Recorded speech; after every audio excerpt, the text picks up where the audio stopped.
There's an optical illusion that I want you to look at. It's a picture of strawberries, and you may think the strawberries are red, but the whole picture is just blues and blacks. Let's take a look.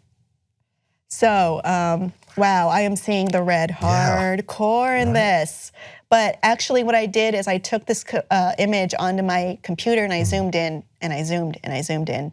And it's, believe it or not, it's all blue and black dots. That's all it is. It's just pixels together, and there's nothing red in this photo, which is something crazy. This was taken by Akiyoshi Kitaoka, and I want you to do the same thing. I want you to zoom in and look at the tiny pieces of this photo because there's no red in it. And this is not the same as the dress saga, the blue and black / gold and white dress. Kinda though. It feels similar, It's similar, it's similar because it's working off the same mechanism. So what happens is there's a little bit of white space in between each of these blue and black pixels, and our brains complete them the way that we would like to, or the way that we are used to seeing them. For instance, we know strawberries are red. This would also work if it was pictures of bricks or red apples or other things that our brains know to be red, filling it in. It's kind of amazing to be tricked by your own brain so quickly and so easily. But it's a smart thing and it's a not smart thing because your brain is using its collected wisdom in order to interpret something that might otherwise not be interpretable. Well, they call it color constancy, I think is what the term for it is, and that's what's so interesting to see how they put this thing together and use certain colors to convey that you wouldn't normally think would work, you know. And you're right, our brains are already, we just have to accept certain truths. We look, okay, that is strawberries. Definitely, when I see strawberries, I see red. There's just a correlation to that, you know. I wonder if they'd use grapes, if they'd be red or if they'd be green. What would be your initial response? What would be your initial thought? I want to try this with like an oddly colored item. Sure, or like a multicolored item that comes in different. Get a purple banana and see if we interpret it. That's a good point. Let's see what it looks like there.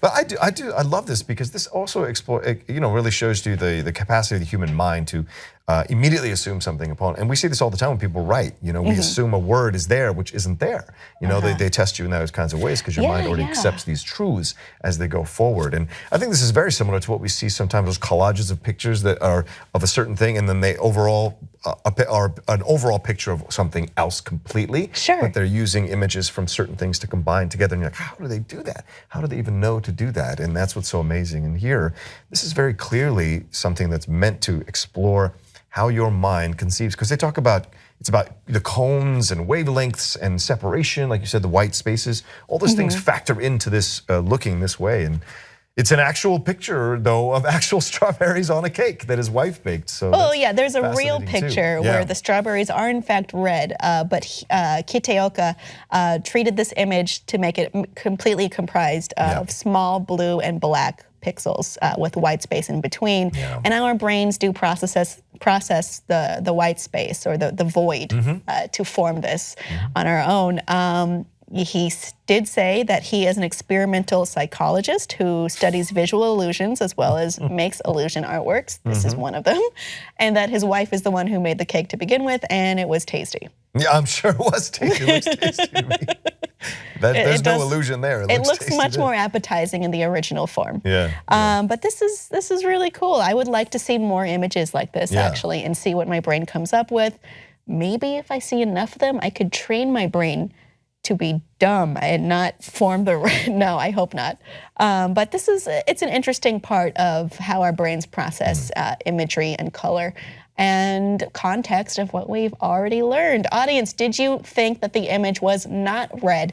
I want to know how you arrived at that point. Let us know below in the comments, and please like and subscribe for more.